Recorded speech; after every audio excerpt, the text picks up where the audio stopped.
How's everyone doing today, YouTube? Welcome to another episode of Bad Takes in Football. I'm your host, Bad Takes. Going to get started here shortly. First things first, want to do a little bit of housekeeping items. This is a new channel, which means everyone here is new. Would really appreciate if you could subscribe, like, comment, tell me anything about your bad takes, good takes, your favorite sports team, any questions that you're looking to have answered, topics you'd like to have covered, all the above. Really excited to get into today's topics. Just to do a quick little preview, some things that we're going to discuss today are going to be Garrett Wilson as well as Sauce Gardner's new contracts with the Jets, how that might actually impact the wide receiver world and the market. Terry McLaurin out there for the Commanders looking to get a contract. We'll also hop into the NFL executives, coaches, and scouts that created their own top 10 list. Would love to dive into that, share my take on that list, and if anyone got slighted, if there's someone too high up there. And then lastly, we'll also talk about Trey Smith getting a contract with the Chiefs. So really excited to dive into all of that today. Like I said, we will start out with the the Jets signing both Garrett Wilson and Sauce Gardner. Now, to go into this a little bit further, let me go ahead and move this around a little bit for everyone.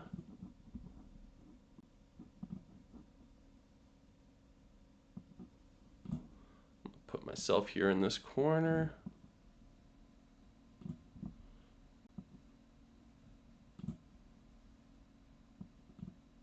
Oh, sorry about that.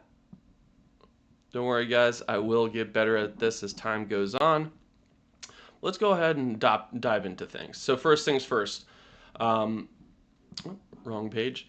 Again, Garrett Wilson just signed an extension with the Jets. Now, he is a pretty young wide receiver. This is actually he's gone through 3 years with the Jets.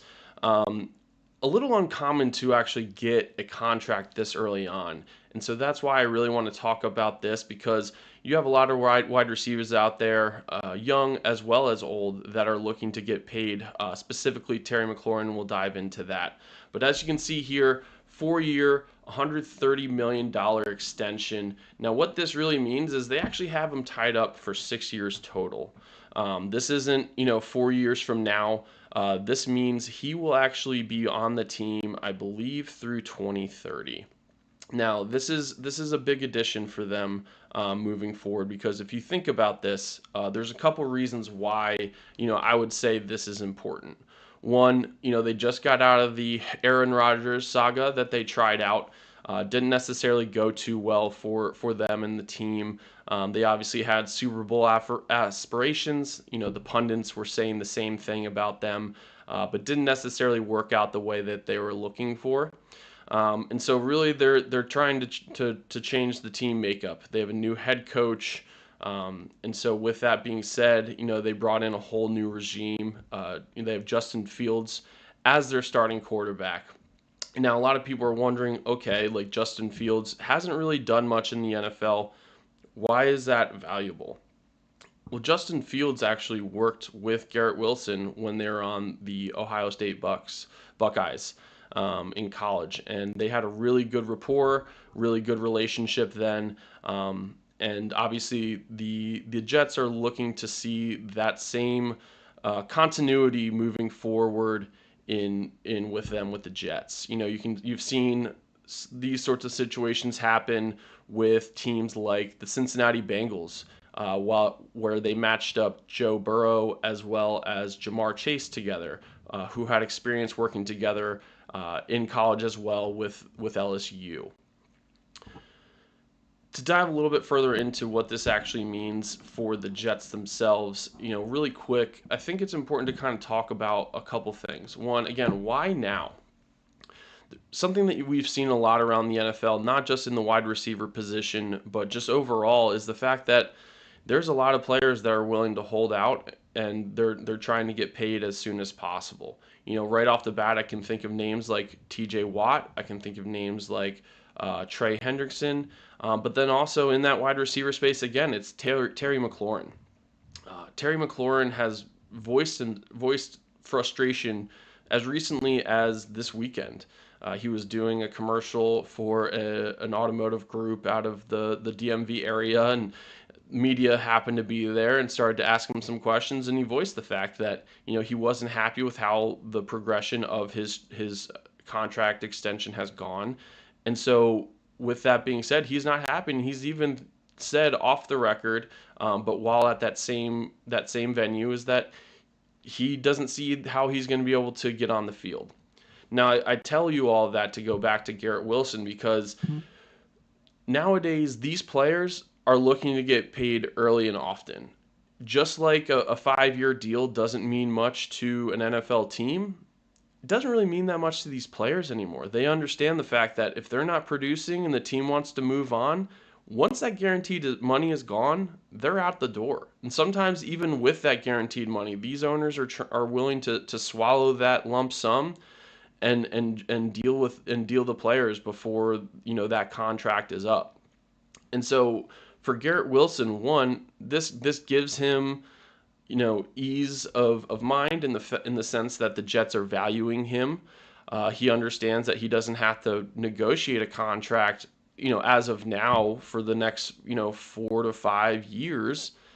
Now, do I see that actually being the case? No, I definitely do not see Garrett Wilson being happy with this contract. He's going to see somewhere around, he's getting paid somewhere around like the top 5, top 8 wide receivers in the NFL. But in a couple years, the amount of money that he's making per year is not going to be enough, right? If, as you can see here, it's a $130 million contract. The average is $32.5 million with this deal. Now that's just the 4 years. He still has the other 2 from his original deal that they can work with. And that means that it really actually comes down to around $23 million per year. Again, still a lot of money, but in a couple years, that's going to be small potatoes, right? You look at someone like DK Metcalf, who got even less yardage than Garrett Wilson did last year. He's getting paid in the $30 million range already.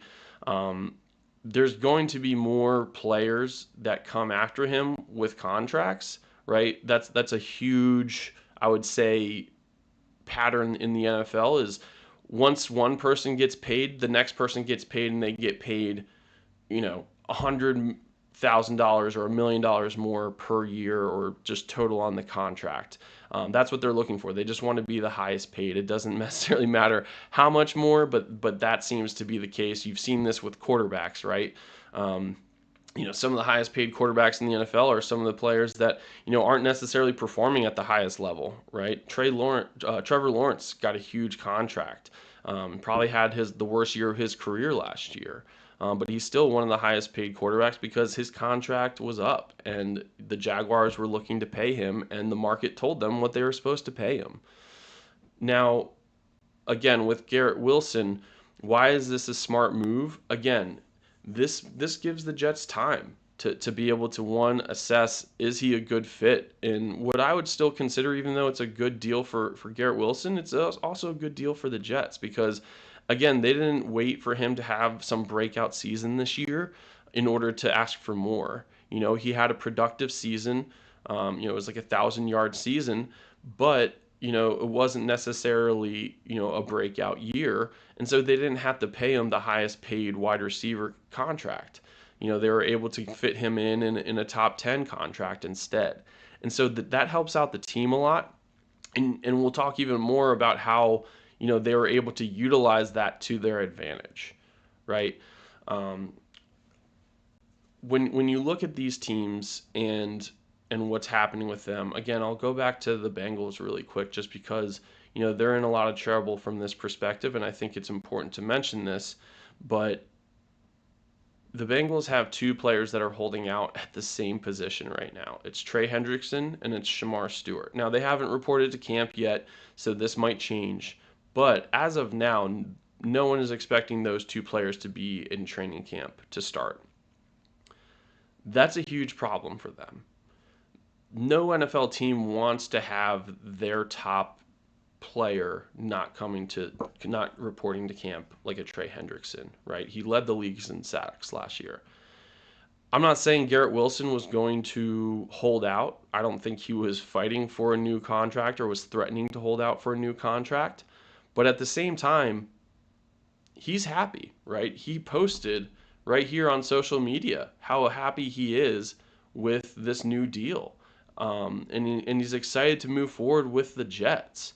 Now, does any of this have to do with the fact that I don't think he was too happy with what happened with Aaron Rodgers? There might be a little bit of that, but I really do think that the Jets are looking at their young core. And I think, again, I'm talking about the young core as a theme probably for today, and it'll probably be a theme moving forward, especially in the NFL. It's a young man's game nowadays. But they locked up Garrett Wilson in order to be able to have a marquee number one receiver for the next 5 to 6 years if they want, right? Again, this probably will change. I'm not expecting this contract to live out in its entirety, but it's a good start for them. Going into this a little bit more when it comes to Terry McLaurin, right? I think that's important to kind of discuss this a little bit.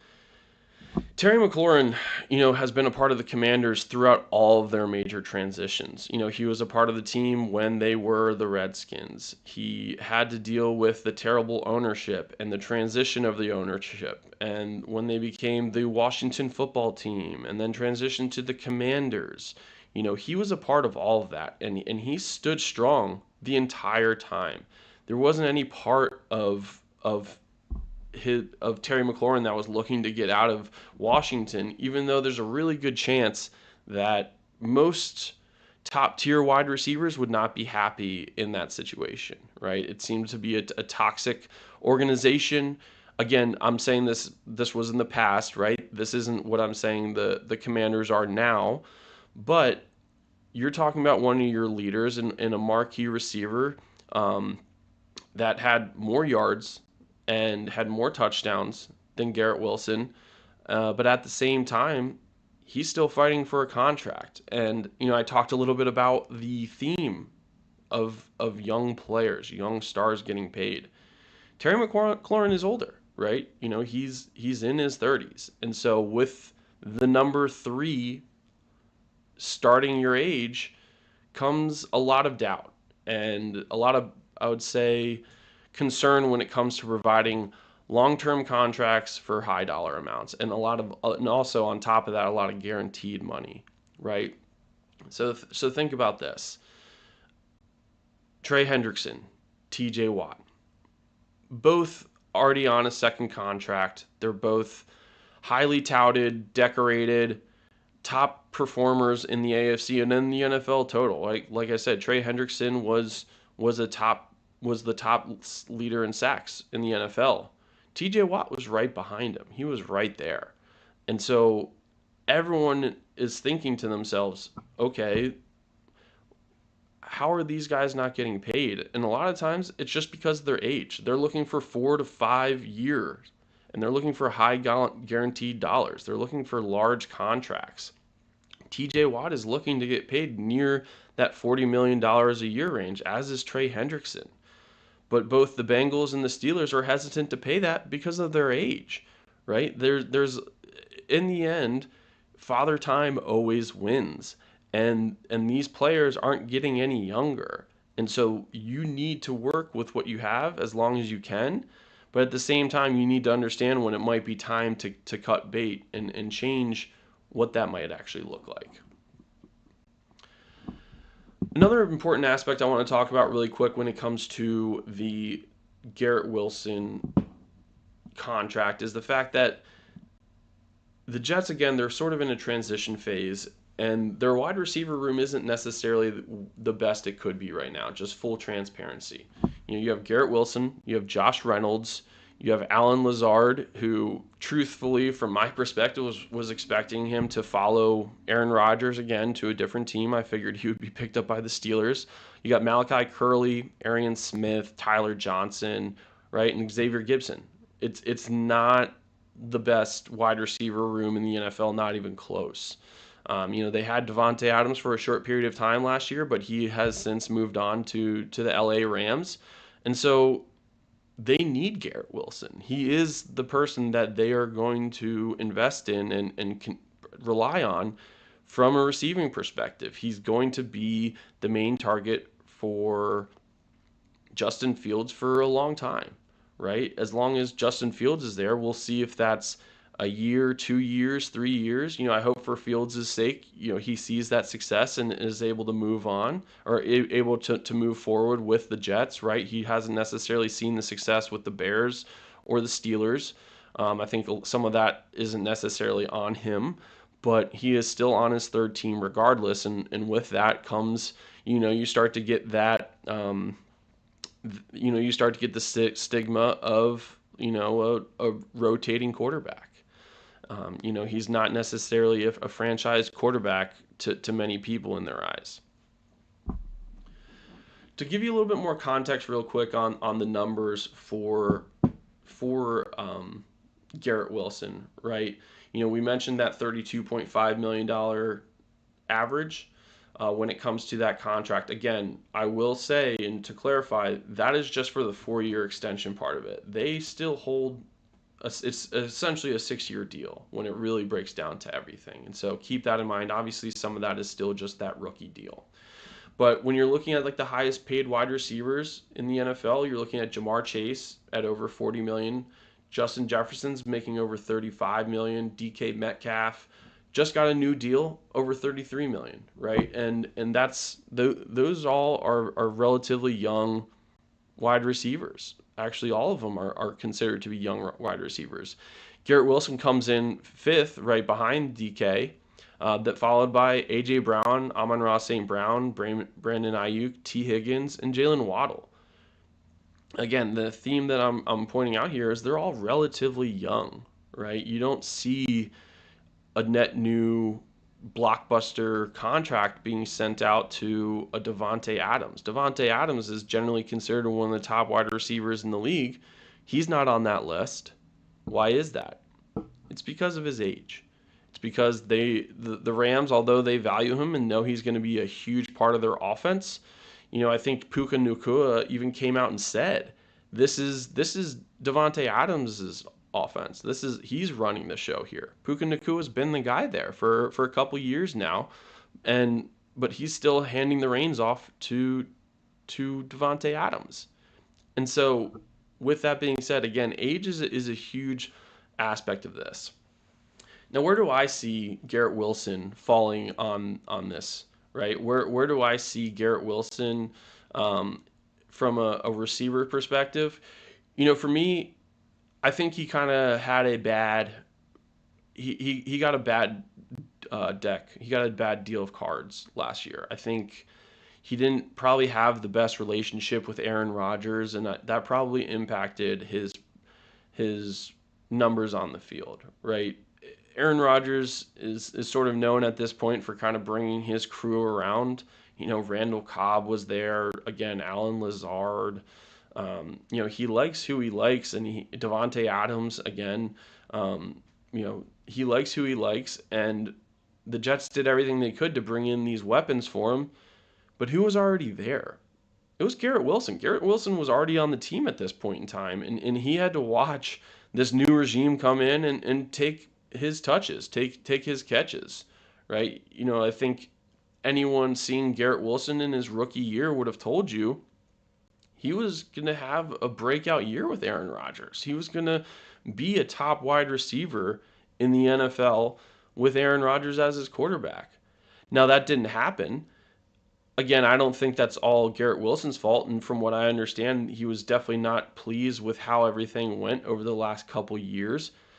But if you look at what Garrett Wilson did without Aaron Rodgers when he was injured his first year with the Jets, he still had a great year. He performed at a very high level. I would say he probably had more of an off year this past year with Aaron Rodgers as the true starter. And so for me, I think without an Aaron Rodgers at quarterback who has his guys, I think he's going to be a top top 10, maybe even top 5 receiver over the next couple years. Might not be this year right away. Again, Justin Fields isn't known for slinging the ball all over the field. I'm not expecting, Garrett Wilson to have 110 plus receptions, but I do think he's going to have somewhere around 80. I think his average per catch is going to go down a little bit. Instead of it being around 10 to 12 yards, it might be closer to 8.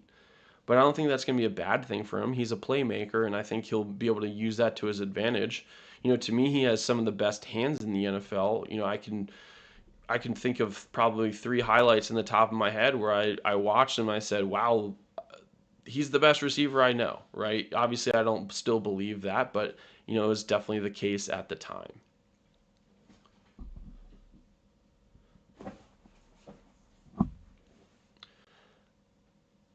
Moving forward to the next aspect, and again, this is much more based around, again, the Jets, but, to go into, again, them investing in their young core, Sauce Gardner, right? Cornerback, they chose out of Cincinnati, already been an all-pro.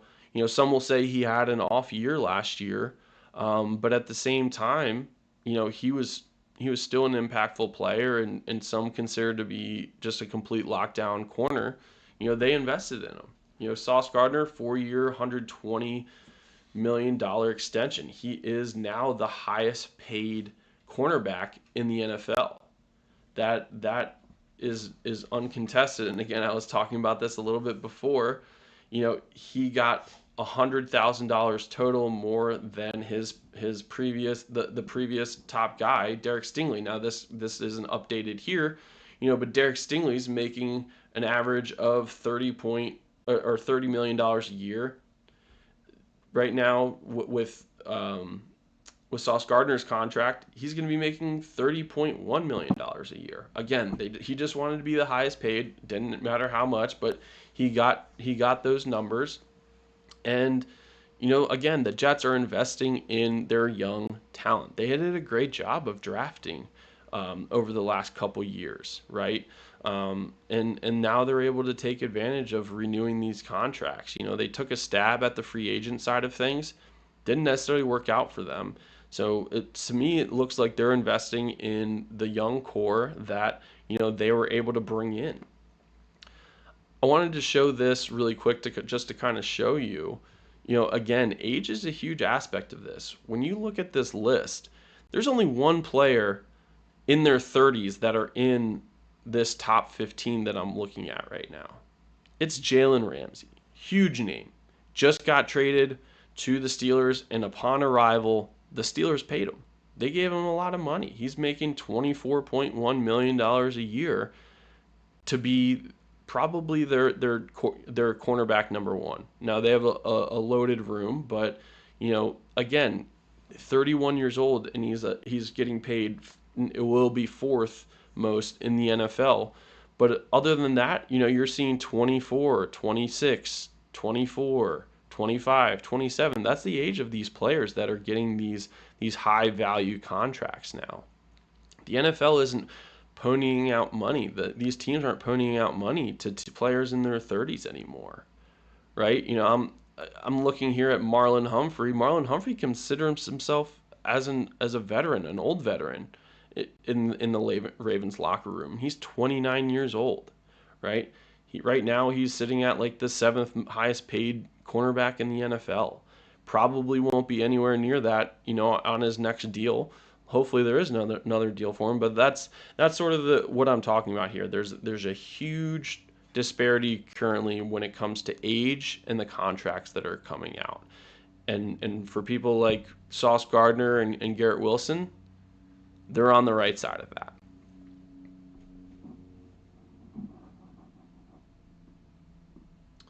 Hopping into my next topic.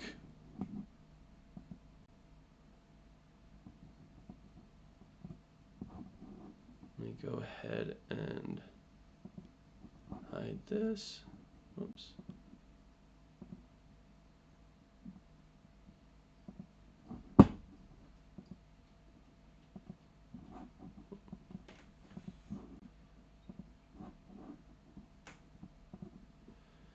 Next topic of conversation. NFL top 10 quarterbacks. So a lot of people already know this, and I'll get into this a little bit further, but Jeremy Fowler interviewed NFL executives, scouts, and coaches to get a better understanding of who their top 10 NFL quarterbacks were this year. Now, I'm sure you guys can all imagine who the top quarterback was, but to me, there were still a lot of surprising results here, and I'll share this with you. Again, Jeremy Fowler put this list together, but I'll go through the list first, and then I'll talk a little bit more about my take. So, first things first, Patrick Mahomes at number one. Not shocking. He was average. His age 29 years old, so he still has plenty of time left in his NFL career. Uh, Interestingly, the lowest ranking he got was actually 4. I'm curious to see why someone has him at number 4. I would be curious to see who that they had above him at 3 in this situation. Um, but interesting to see him his lowest ranking at number 4. Number 1 is obvious to me. Followed by Josh Allen, again 29-year-old quarterback. Lowest ranking again number 4, highest ranking number 1. Joe Burrow is your third quarterback, 28 years old again. His lowest ranking is 5, highest ranking is 1, so still getting some first place votes.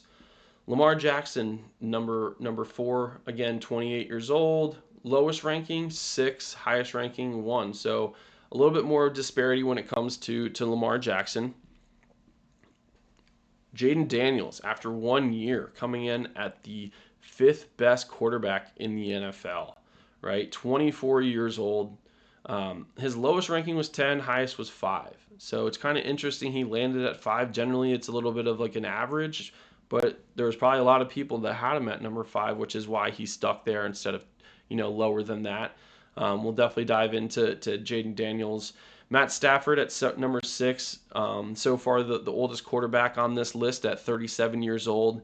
Still obviously crushing it for the Rams. Again, just got another weapon in Devontae Adams to go along with Puka Nacua. So expect him to do pretty well. He actually had another pretty high disparity, as highly ranked as 4, and some had him not ranked. So interesting he landed at number 6 there.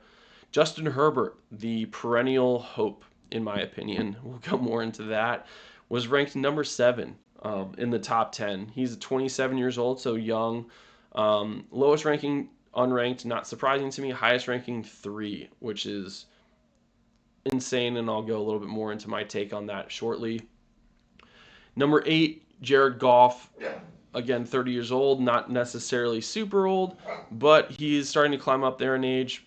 Again, disparity, unranked to highest ranking is number 5. Jalen Hurts, number 9. Super Bowl MVP. Was ranked number 9 in the NFL. As low as unranked, as high as number 6. And finally, number 10, Baker Mayfield, I would say that, in my opinion, the comeback player of the year, the guy that probably revived his career the most of any of these players, coming in at number 10, as highly ranked as 5, as low ranked as unranked.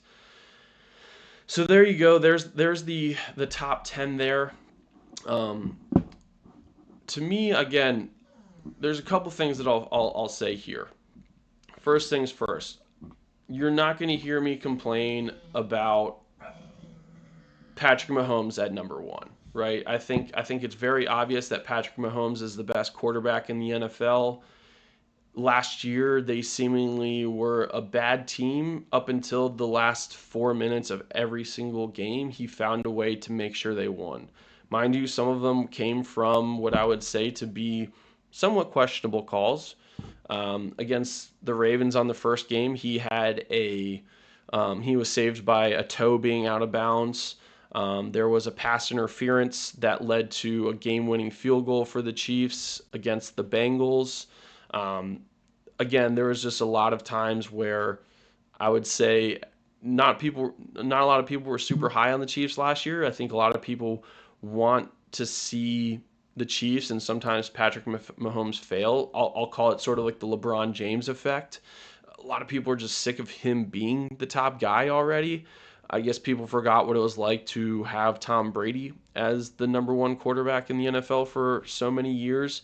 But if that's what it is, that's what it is. Again, I think sometimes the media and fans get sick of him being number one, but he is the guy, and so yeah, again, no issues with that one. You're also not really going to hear me complain about Josh Allen at number two. He wasn't a Super Bowl MVP, but he's perennially making it to the playoffs, taking them really far into the playoffs. Really, only seeing his demise when he runs into the number one quarterback in the NFL, Patrick Mahomes. But still, again, definitely facing some challenges when it comes to Patrick Mahomes. But yeah, number two for Josh Allen, you're not going to hear me complain about. Joe Burrow at number three. This is where I get a little bit like, I think a lot of this comes down to stereotypical quarterbacks and a little bit of bias from this perspective. The biggest challenge and the biggest reason I have an issue with this one is the fact that Joe Burrow hasn't been to the playoffs since 2022, right? I know he's faced some injuries, and I know he has a terrible defense, but at the same time, if you're going to be the third best quarterback in the league, you need to find ways to have your team win regardless of what the situation is around you. You have Jamar Chase, you have T. Higgins as your wide receivers. Those are going to be players, a duo you're going to have for a long time now, and you're getting the impact that you want out of them, right? They both just got paid.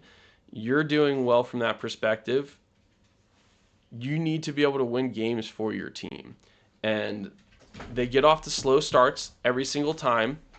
And after that, they bounce back. But at the same time, they're still not winning these games. And so they've been out on the wrong side of the playoff bubble more often than not since 2022. And, he had that amazing Super Bowl run. But at the same time, he hasn't really seen much success since then.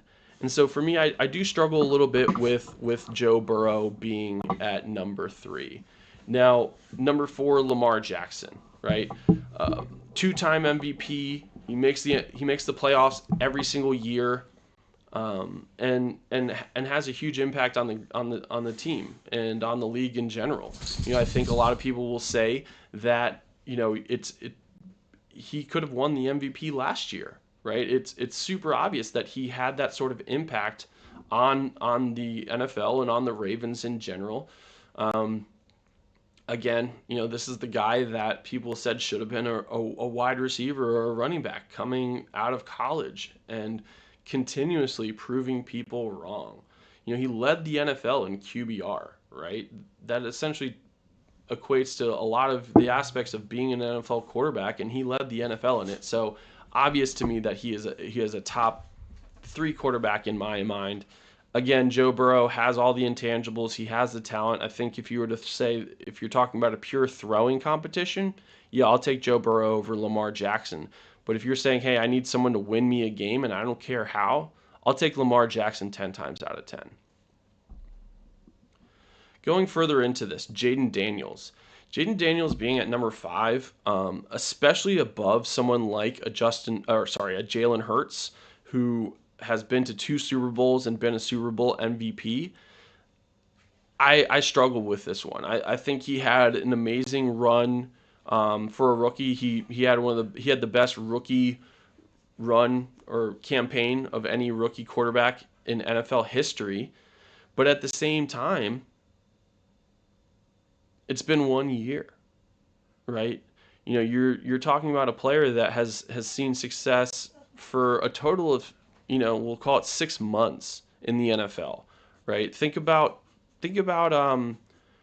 C.J. Stroud last year. C.J. Stroud going into last year was probably at the same number as Jaden Daniels is here for this upcoming season. C.J. Stroud had a great rookie campaign. Everyone was saying he was going to be a top 5 quarterback this past year. Now, some of it wasn't all his fault. He had issues with his offensive line. I think he was sacked more than any quarterback last year. But at the same time, again, if you're that good and if you're a top quarterback in the NFL, you're winning games for your team regardless. CJ Stroud did that, right? It wasn't the most prolific numbers. They still made the playoffs though. Again, something that the Cincinnati Bengals and Joe Burrow didn't. But again, he's not on this list, right? I went through this list. CJ Stroud isn't here. So I think a little bit of this has to do with recency bias, right? He did make the NFC Championship, didn't obviously win that game with the Eagles moving on, but again, he had a good impact. And so I'm okay with him being on this list. I think 5 is a little bit too high. Matt Stafford at number 6. You're not going to hear me complain about this. I think Matt Stafford is an amazing quarterback. I think he had a rough time in Detroit, but seemingly ever since he's matched up with Sean McVay, he's had a very successful career, not just from numbers perspective, but also winning. So you'll never. I agree with the Matt Stafford selection here. Justin Herbert. I'll probably talk about this one potentially the most. Justin Herbert, to me, there's like a saga, or like there's like a labs in football. You have to be on the field, and Justin Herbert on the field is not the perfect quarterback. I've seen it year after year where he's had prolific games, generally against easier competition, but when it comes up against tough defenses, he shrinks. He doesn't become the same Justin Herbert everyone is expecting.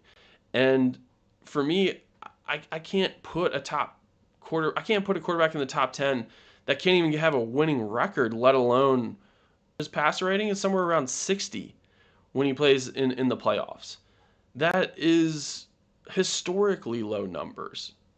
And somehow still there are people ranking him at number 3 best quarterbacks in the NFL. Who else, who was, I would love to know that person's list and who else they had and what they were at, because third best in the NFL for Justin Herbert is insane to me. That is just someone saying, "Oh, I like a big white quarterback that can launch the ball from the pocket." Like that is literally what that is. And to me, it's an old take. It's a bad take. Eventually, maybe this year, honestly, part of me thinks that the Chargers are going to turn it around, not because of Herbert, but because of Jim Harbaugh. I think Jim Harbaugh is going to put Justin Herbert in a more successful position to win. But at the same time, again, I see Justin Herbert as maybe the 15th best quarterback in the NFL right now. Jared Goff. For me, Jared Goff, I would probably have him a little bit higher. I think he had very close to what would be considered to be an MVP campaign this past year. A lot of people, give credit to, I'd say, Ben Johnson, the offensive coordinator, and putting him in a position to be successful. But I don't think Jared Goff gets the same respect and love that he should be getting, as most of the NFL does. He threw for over 4,600 yards last year.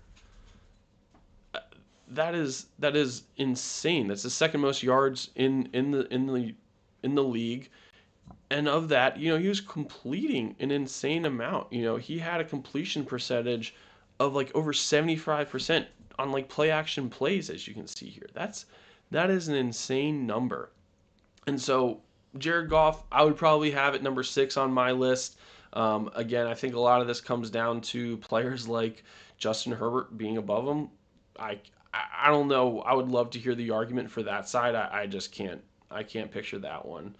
Jalen Hurts, again, this is another one. Like, whoever put Jalen Hurts behind Justin Herbert, especially, is crazy. Like that, they haven't watched football since 2022, and they also live under a rock. Is like the only explanation I can think of, because I don't care if you have off games. The Eagles win games, and they've won games because of Jalen Hurts. Jalen Hurts, it's not just his passing, right? That, I think this is something that when people look at this list, some of these people that made this list aren't thinking about that side of things. But Jalen Hurts can run the ball. The tush push, the brotherly shove, as they call it, named after Philly, is successful because of him. A lot of people are like, oh, like, it's just like this play, it's cheating.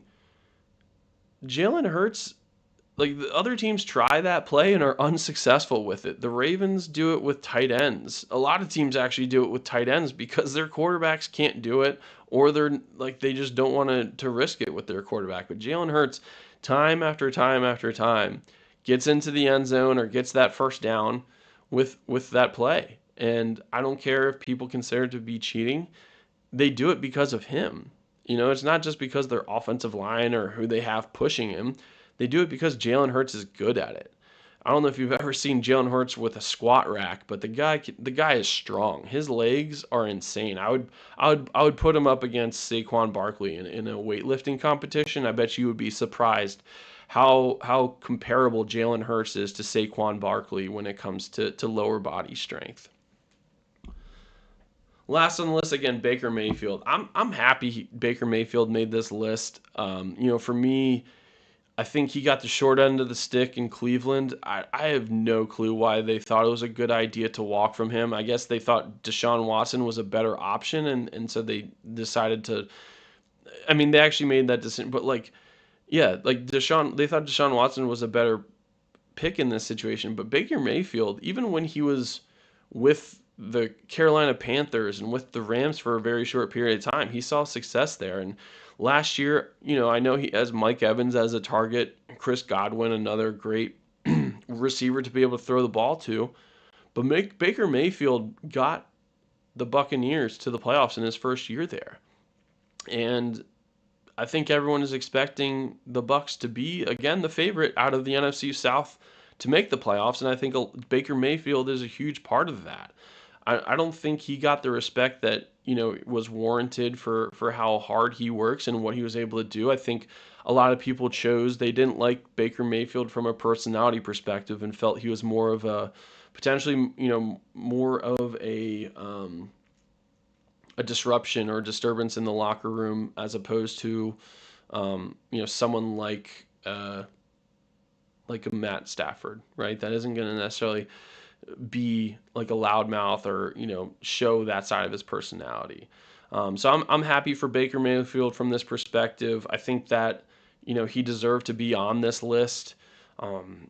So yeah, overall, I think it's a decent list. I do think that it's pretty crazy to have players like Jalen Hurts at 9. I think it's crazy to have Justin Herbert even on this list. I was just looking down at the honorable mentions.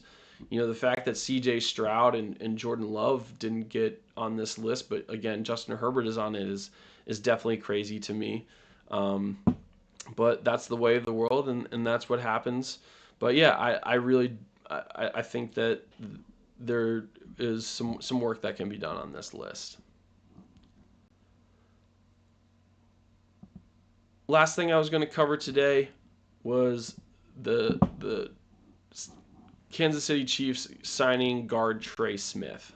Now, not as big of a story currently in the NFL, but I think this was actually a really good move by the Chiefs. And I think this is something that's going to really help Patrick Mahomes in this offense for many years to come. Trey Smith is 26 years old. And with that being said, the Kansas City Chiefs Super Bowl window will last as long as Patrick Mahomes is quarterback. I don't think they're going to expect Travis Kelce long after this year. If he plays one more year after this year, I'll be surprised. Everything I'm seeing and the way he kind of talks about it this year, he's going to give it his all this year. And if he feels like it's worth it next year, he will. But let's be honest, you're dating Taylor Swift.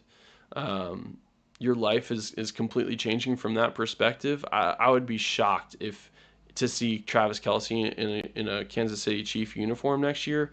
Again, regardless of that, I say all this to say they're still investing in staying young and in the success of the team moving forward, even though some of their players will probably not be there much longer. But to me, Trey Smith is a great guard. Matching him up with Creed Humphrey at center, that's going to help their interior line for several years to come. And, a 4-year, $94 million contract extension is going to make sure Trey Smith wants to be doing that for many years to come.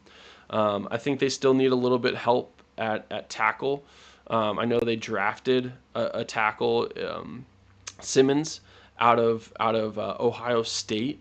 Hopefully he is fully recovered or going to be fully recovered from his patella tendon injury that he faced in college. But an offensive line can do wonders for a quarterback like Patrick Mahomes. Patrick Mahomes is already known for being able to extend plays, and his off the cuff playmaking is what he's known for the most. So having a guard like Trey Smith being able to block for you is huge. Not only that, the other aspect of this is the fact that the Chiefs really did try pretty hard last year to really implement the run game. I know Isaiah Pacheco had a really bad leg injury. I think he had a leg fracture towards the beginning of the year last year, and that really slowed things down. But I think the Chiefs, based off of what I'm seeing, are going to be investing heavily in the run, and Trey Smith is a great option to help them in that run game moving forward for several years to come. And so, again, not too much else to say on this. All I will say is I think this was a great decision to provide this contract and offer this contract to Smith. I see this being a huge help for the Kansas City Chiefs moving forward and solidifying this offensive line for many years to come. So, yeah, I think this was a good pick. That's all for me today on Bad Takes in Football. I appreciate everyone's time today. Again, like, comment, subscribe. I would really appreciate it. Really excited to build this community. I hope you all have a great rest of your Wednesday. And by the way, 50 days left until the first kickoff of